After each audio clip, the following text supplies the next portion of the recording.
Hello, and welcome to BCM325 Future Cultures.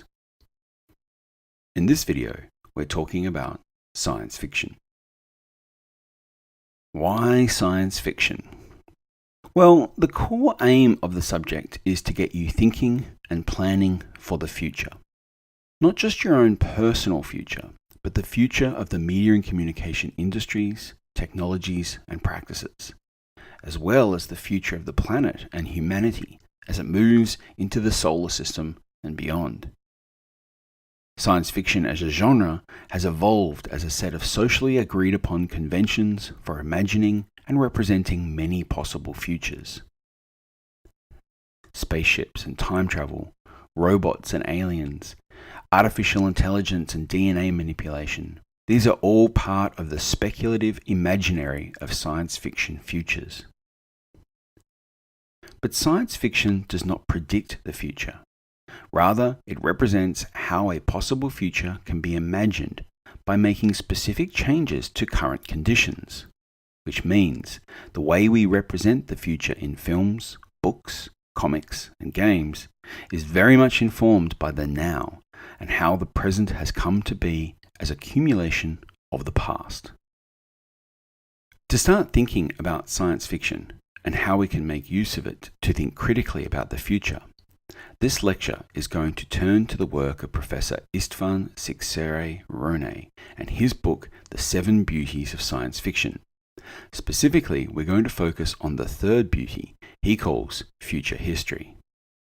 Székely-Ronay argues that science fiction is more than a genre. It is a way of mythologizing scientific and technical concepts into the spectrum of human interests and behaviors, both explaining them and attributing specific social values to them. It is from science fiction's thesaurus of images that we draw many of our metaphors and models for understanding our technologized world, and it is as science fiction that many of our impressions of technology-aided desire and technology-driven anxiety are processed back into the work of the imagination. Science fiction is not only about the future. Star Wars classically exists a long time ago in a galaxy far, far away. Science fiction offers a way of conceptualizing the past, often described as alternative history, by presenting science and technology as contributing to a different reality. Science fiction, however, is always judged against present conditions, whenever those conditions happen to be. When we look back at Fritz Lang's 1927 Metropolis, we get a sense of the concern for workers' rights in the early age of industrialization and automation. When we look at the Wachowski's Matrix from 1999, which we will be live tweeting as a part of this subject, we get a sense of concerns about artificial intelligence and virtual worlds in the early age of digital technologies and the internet. In this way, science fiction produces micromyths about the historical processes that are used to construct the audience's present as future-oriented. Blade Runner is an example of what Székely-Ronay describes as the prehistory of the future, as it preconfigures our understanding of and attitudes towards artificial intelligence before they even fully begin to emerge as a reality. This often results in very negative views about the future, as the demands of popular entertainment, special effects, and blockbuster action drive the narrative, meaning that cautionary tales and dystopian nightmares outweigh more utopian imaginary and less daunting stories. Most science fiction involves representing the future as being somehow futuristic, which is an aesthetic that is not static and changes depending on a number of influences in design graphics, fashion, engineering, education, and new technologies. From retrofuturism to vaporwave, and more recently, glitch art. These are all nostalgic frames for recapturing the way the future has been represented in the past in art, fashion, music, television, comics, movies, games, and everyday objects. These aesthetics highlight the way that the creative industries, from art to advertising, draw on the past to imagine the future. The futurism of science fiction typically involves a novum, which is the Latin term for a new thing, described by science fiction scholar Darko Suvin as a scientifically plausible innovation. Examples of novums include warp travel and universal translators in Star Trek and the Babelfish in Hitchhiker's Guide to the Galaxy. Doctor Who's TARDIS travels in time and space, like the DeLorean from Back to the Future. Both of these are classic science fiction novums. The dimensional portal gun in Rick and Morty is a particularly flexible novum that allows the show's creators to be highly creative in the way they tell stories. For Rick and Morty fans, there is a podcast on the subject blog recorded with a friend and colleague, Travis Holland, in which we discuss the idea of the black box, which is a term or a device, a system or object that obfuscates or hides its operations. Links will be in the descriptions below. Csikszentmihalyi says that science fiction's main narrative strategy is to create convincing ideas about life in the future through precise details and historical cause and effect relationships, recounted by familiar voices. Science fiction is not prophecy, which distinguishes it from fantasy. Although typically narrated in past tense, science fiction does not predict the future, but rather it seeks to explain a past future. The future is one of the key imaginaries of science fiction, which, like the novum, is a term for thinking about the influence science fiction objects have in bringing the future into being in subtle and interesting ways. An imaginary is a set of values, images, or symbols that are common to a particular social and cultural group. Take the imaginary of the mobile, PC, or tablet device. As an iPad user and Star Trek fan, I often wonder if the design and function of modern tablets would be the same if the TV series in the 80s and 90s hadn't made them seem like such a useful and ubiquitous device. What would tablets be like if Star Trek had not contributed to the public imaginary of them back in the 1990s? Would they even exist?